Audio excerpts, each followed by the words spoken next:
Was the flood of Noah local or global? When we compare the findings of modern geology with the sacred texts, what should we make of the flood of Noah as described in the scriptures? Jews, Christians, and Muslims share the belief that Noah was a prophet sent by God to his community. Those who rejected him were destroyed by a flood, but the believers were spared on the ark constructed by Noah. While this story is shared in all three faiths, theologians have disputed whether the flood was globally or only locally realized. Some theologians maintain that the flood was global and that Noah's ark saved all species of animals. On the other side, some geologists, including Charles Lyell, claimed that the flood was effective over all the earth, but did not cause major global damage. This latter approach is referred to as the tranquil flood theory. Another interpretation, the local flood theory, holds that at Noah's time, all people on the earth were living in the same region, and the flood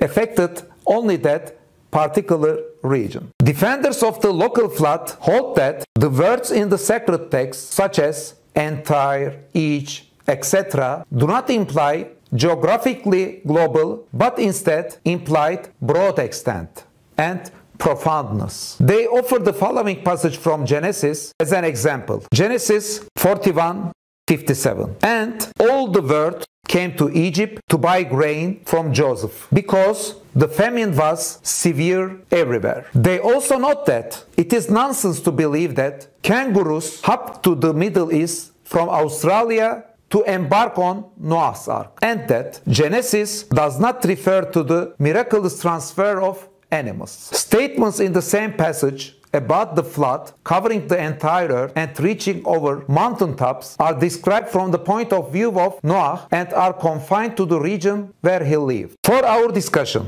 we will assess whether it is mandatory for Muslims to believe in the globality of the flood of Noah or not. The Quran does not contain many of the details about the flood described in the Old Testament. And in the Quran's description, there is no conflict with the present scientific findings. Many verses in the Quran describe natural disasters sent as punishment over ancient infidel societies. Noah's people were one of them. The following verses from the Quran shed more light on this matter.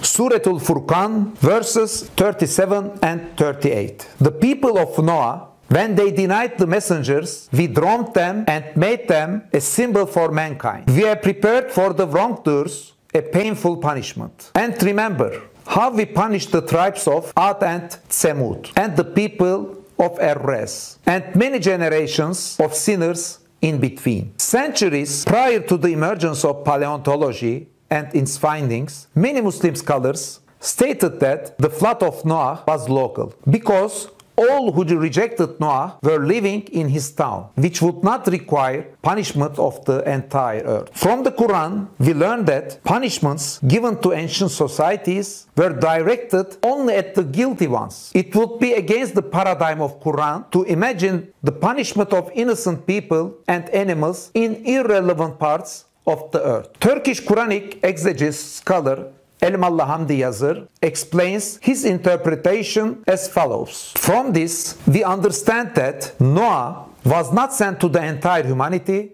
but only to his community. How many different societies were on the earth at that time, the places where they lived, and the total population of the earth, these are known only to God. The expense of the flood of Noah means that it affected his entire community. There is no reason to interpret it as effective all over the world. Many of Muslim scholars understand the flood to be local, and furthermore, they also believe that other societies may have lived at the same time in other places. Even if one claims that all humanity consisted of the people of Noah, this would not alter our conclusion, since that society would have lived in a confined region of the earth, the flood would still have been local. There is hence no need for a Muslim to believe in a global flood. If the flood were local, the animals Noah would have taken on the ark were the future needs of the believers spared from the flood. There is no need to believe that the ark provided refuge for hundreds of thousands of species of animals. As pointed out by Elmalı Hamdi Yazır, when we consider the logic behind the punishments given to the ancient societies described in the Quran, it is more consistent